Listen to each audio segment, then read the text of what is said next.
तो दोस्तों हम BHIE 141 जो कल इसका पेपर है, तो हम इम्पोर्टेंट क्वेश्चन लेके आ गया हूँ। तो इसको हम देखते हैं क्या है क्वेश्चन। 1949 चीनी क्रांति की सफलता के क्या कारण थे, समझाएं। तो ये क्वेश्चन काफ़ी बार पेपर में देखने को मिला है, तो इसको हम समझते हैं क्या था। तो देखते हैं। कुओमिंतांग सरकार भ्रष्ट और निकम्मी थी। उनके जनता को सुधार के रूप में देने के लिए कुछ नहीं था।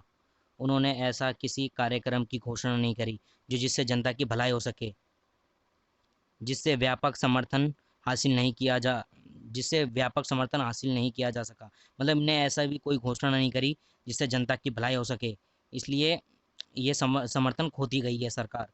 इतना ही नहीं, कुओमिंतांग सरकार ने अपना अधिकांश समय उद्योगपति, बैंकरों, जमींदारों के हितों की रक्षा में गवाया। मतलब ये क्या कहना चाहते हैं, मतलब इन्हें गरीबों के लिए कुछ नहीं किया, उद्योगपति, बैंकरों और जमींदारों के हितों के लिए ही किया था जो भी कार्य किए थे। और क्या है, शासन शासन में भ्रष्टाचार व्याप्त था। ऐसी स्थिति में सरकार ने जन समर्थन खो दिया। मतलब जो भी इनकी जो सरकार थी, 1900 चीनी की क्रांति जो हुई थी, उसमें क्या था, जनता मतलब सरकार एकदम जो भ्रष्ट थी, जो लोगों ने उसमें जन जन समर्थन खो दिया उन लोगों ने। तो आगे और समझते हैं दूसरा पॉइंट इसका क्या है।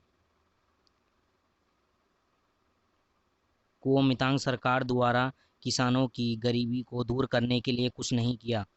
क्या किया, मतलब जो इनकी सरकार थी, इनने गरीबों के लिए कुछ नहीं किया। बस आपने ऊपर पढ़ा होगा, उद्योगपति के लिए इनने बहुत कुछ किया था। तो सूखा और अकाल पीड़ित रहा, कृषकों की दशा बेहाल थी। दूसरे दूसरे शहरों में मुनाफेखोर सौदागरों की माड़ियों ने अनाज की कमी नहीं थी।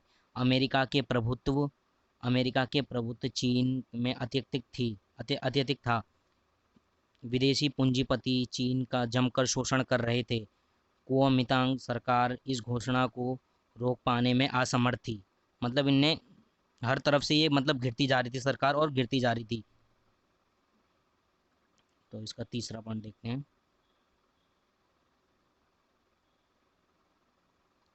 क्या हुआ फिर उसके बाद।